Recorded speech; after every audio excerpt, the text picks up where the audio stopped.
चेहऱ्यावरची बेचैनी सांगते, मन थाऱ्यावर नाहीये. कुणी संकटात आहे? जवळचा माणूस. आई, डॉक्टर म्हणतात सगळं संपलंय. त्यांच्याकडचं सगळं संपलं असेल, पण त्याच्याकडे आहे ना भरभरून.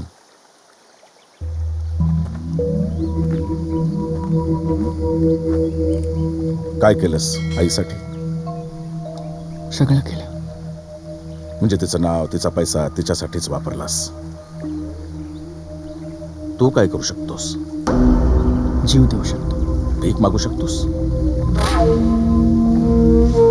मी हा मीपणा गेला पाहिजे. आईच्या आयुष्यासाठी झोळी पसरू शकतोस. रोज झोळी रिकामी झाली पाहिजे. नव्या दिवसाची सुरुवात रिकामी झोळीने. एवढं सगळं करून आई वाचेल. शंका, ही शंका दूर व्हायला 48 दिवस लागतील. तेव्हा तुला स्वतःची ओळख पटेल. शुभास्ते पंथाना संतो.